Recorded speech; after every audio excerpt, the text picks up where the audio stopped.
walaalayaal waxaan si khaas ah maanta ula hadlayaa addoomaha ilaahay gaar ahaan dumarka. addoontii allay ha noqonin addoon, ha u noqonin ibliiska, u noqo addoon ilaahay u noqo. waxaa jira gabdho badan oo marka kor laga arka aad is leedahay waa addoomo ilaahay, laakiin xaqiiqadii aanan ahayn oo ah addoomo ibliis. ibliiska dhaar waatuu ku maray, wallaahi ilaahay buu dhaar u marayaa, wallaahi waan amrayaa ilmaha aadam waan amrayaa, waxaan yeelanayaa oo aan ku yeelanayaa addoomo aniga i caabuda oo ay abuurkaagii bedelaan, abuur kale aan u samaysto, kuwa aniga ii go-an ayaan yeelanayaa. ha ku fikirin buu leeyahay ibliiska, ilaahay buu ku leeyahay in ilmaha aadam oo dhan ay adiga addoomo ku noqdaan.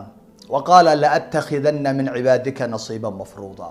قيبا كوي لنا يا بولي واكوي الضومد إبليسك من حديث ابن مسعود رضي الله عنه وأرضاه وكورهيو لعن الله الواشمات والمستوشمات والنامصات والمتنمصات والمتفلجات للحسن المغيرات خلق الله. ودور روحه لعنضي رسولك إلهي أي لعنضيان islaamka u lacnadayo waa addoomaha ibliiska, addoomaha ilaahay lama lacnado. gabadha halkaa timaha halkaa ku yaala, timaha gabadha xiirta xaajibeynka, sunniyaha xiidha amaba yaryaraysa, tan samaysa iyo tan loo sameeyo, iyo kuwa mustawshimaadka oo isu yeela taatuuga jirkooda wax ku sawiro bedela, ku raali ahaan waaye quruxda ilaahay jirkoodii u yeelay oo bedela, ama halkaa bar u yeela, ama sidii hindidii halkaa wax u samaysta, ama halkaa iska turqa, kuwa ilkaha feedhfeedha ibliisku u amree uu leeyahay war fanax isu yeel. ti ilaahay arki mayaan, qaybta ilaahay sii arki mayaan oo ay ku ahaayeen addoomo alle. ibliiskii baa amraaya.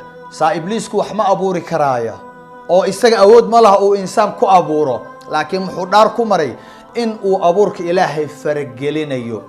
gabadhii ilaahay maariin ka yeelay, gabadhii ilaahay ilkeedii isku dhejiyey, gabadhii ilaahay sunniyaha u yeelay, gabadhii ilaahay jirkeedii qurxiyey, isaga wuxuu dhahayaa sidaa qurux maaha, wuu bedelayaa marka, wuuna amrayaa. war yaa amarka qaata?